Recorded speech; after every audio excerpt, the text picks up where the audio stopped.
यहाँ चलिए अब इस अगले सबक 97 में तनवीन वाले लफ्ज़ कौन से हैं देखेंगे। इसमें पहले तनवीन वाले की ये निशानी ये है कि दो ज़बर जिसे कहेंगे, अलिफ दो ज़बर, अन, बन, तन और बन, वन और अन की आवाज़ वो आती है उसमें। तो ये तनवीन वाले लफ्ज़ ऐसे कौन से हैं, उसकी हम यहाँ कुछ मिसाल के तौर पर कुछ अल्फाज देखेंगे कि ऐसे कौन से अल्फाज हैं जो तनवीन वाले होती हैं।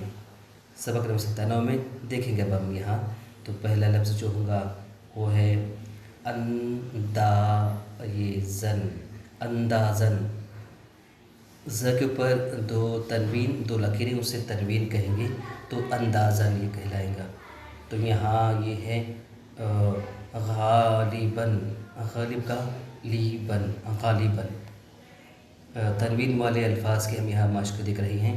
तो उसके बाद है फ़ौरन, अंदाज़न, गालिबन, फ़ौरन। इन अल्फाज़ों के बाद हम यहाँ तनवीन वाले और अगले अल्फाज देख रहे हैं। इरादतन, देखिए यहाँ इरादतन, तन के ऊपर दो लकीरें, जहाँ पर आवाज़ तन की आए उसे दो लकीरें देंगे। तहफ़तन, यहाँ तहफ़तन त के ऊपर ही दो सीधी लकीरें, छोटी छोटी, ना बड़ी ना छोटी बल्कि दरमियानी लकीरें देंगे खूबसूरती के लिए। अगला है तक़रीबन, देखिए तक़रीबन,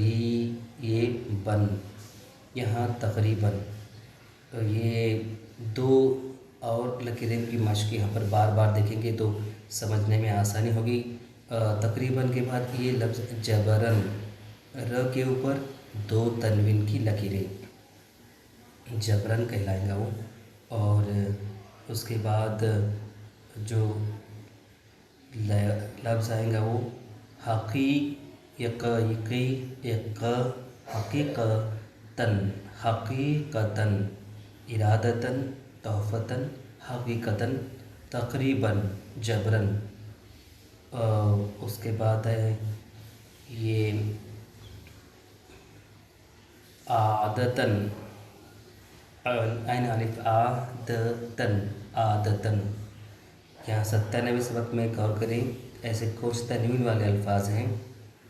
आदतन के बाद फ़ितरतन, फ़ितरतन, देखिए तन की आवाज़, फ़ितरतन। ये उर्दू की खूबसूरती है कि उसके अल्फाज कितने खुशनुमा और तलफ़ुज़ कितने अच्छे होते हैं। फ़ितरतन के बाद क़ुदरतन, क़ुदरतन के बाद मजबूरन, र के ऊपर ही दो तनवीन की निशानियाँ, मजबूरन देंगे उसे। मजबूरन के बाद यहाँ अगला लफ्ज़ जो है ये निस्बतन, निस्बतन।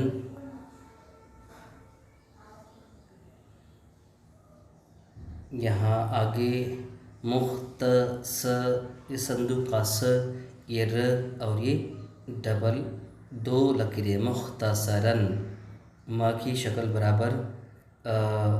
यहाँ देखिए ये तनवीन किस तरह से लगाए जाते हैं और इसकी पढ़ाई किस तरह से होती है। 97वें सबक में तनवीन वाले लफ्ज़, उनकी निशानी ऐसे ऊपर दो लकीरें होती हैं, यहाँ जैसे अंदाज़न, गालिबन, फ़ौरन, इरादतन, तहफ़तन, तक़रीबन, जबरन, हकीकतन, आदतन, फ़ितरतन, क़ुदरतन, मजबूरन, निस्बतन और ये मुख्तसरन। इस तरह के और अल्फाज हम अपनी किताबों की मदद से ज़ख़ीरे अल्फाज बढ़ा सकते हैं।